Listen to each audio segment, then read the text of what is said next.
নমস্কার, আমি Anupama. One world নিউজের পর্দায় বিনোদন জগতের এক পশলা রঙিন খবর নিয়ে হাজির হলাম আপনাদের প্রিয় বিভাগে। ওপার বাংলা হোক বা এপার বাংলা, সৃজনশীলতার সীমানা ছাড়িয়ে দুই বাংলার স্টুডিও পাড়ায় এখন কি চলছে চলুন জেনে নেওয়া যাক আজকের বিনোদন ডায়েরির বিশেষ পাতাগুলো। টলিউড তথা কলকাতা চলচ্চিত্র জগতে এখন উৎসবের আমেজ।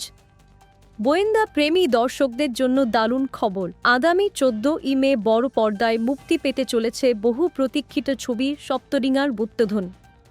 ইতিহাস আর আধুনিক রহস্যের এক অনন্য মিশেলে অভিনেতা আবির চ্যাটার্জি ফিরছেন তার চিরচেনা সেই তীক্ষ্ণ বুদ্ধির মেজাজে। পাশাপাশি মে মাসের শেষের দিকে আসছে ফেরা এবং ফুলপিসি ও এডওয়ার্ডের মতো ভিন্নধর্মী গল্পের কিছু সিনেমা, যা ইতিমধ্যেই সিনে অনুরাগীদের মধ্যে কৌতূহল উস্কে দিয়েছে। অন্যদিকে সীমানা পেরিয়ে পদ্মা নদীর ওপারে ঢালিউড ইন্ডাস্ট্রিও এখন মেতে আছে নতুন স্বপ্নের বন্যে। বাংলাদেশের সুপারস্টার শাকিব খান তাঁর আসন্ন প্রজেক্টগুলো নিয়ে তুমুল ব্যস্ত। খবর রয়েছে যৌথ প্রযোজনার নতুন এক অ্যাকশন ধামাকা নিয়ে শীঘ্রই বড় কোনো ঘোষণা আসতে পারে। এছাড়া ঢাকার ওটিটি প্ল্যাটফর্মগুলোতে এখন জয়জয়কার তুহিন হোসেন বা আশফাক নিপুণের মতো নির্মাতাদের। মে মাসের এই গরমেও বাংলাদেশি দর্শকদের মন জুড়াচ্ছে নতুন সব ওয়েব সিরিজ আর মিউজিক ভিডিও। দুই বাংলার শিল্পীদের এই মেলবন্ধন যেন আরও সুদৃঢ় হচ্ছে।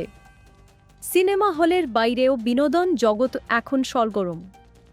গানে গানে মুখরিত হচ্ছে দুই বাংলার স্টেজ শোগুলো।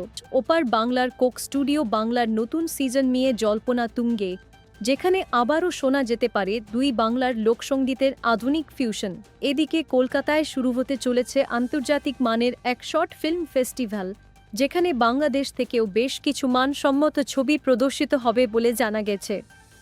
আসলে শিল্প আর সংস্কৃতির কোনো কাঁটাতার নেই, তাই তো কলকাতা থেকে ঢাকা সব মিলিয়েই আমাদের এই বিনোদনের বিশাল ক্যানভাস। আজকের মতো ওয়ান ওয়ার্ল্ড এন্টারটেইনমেন্ট থেকে আমি অনুপমা এখানেই বিদায় নিচ্ছি। সুস্থ থাকুন, সুন্দর থাকুন আর সবসময় ভালো চলচ্চিত্রের পাশে থাকুন। নমস্কার।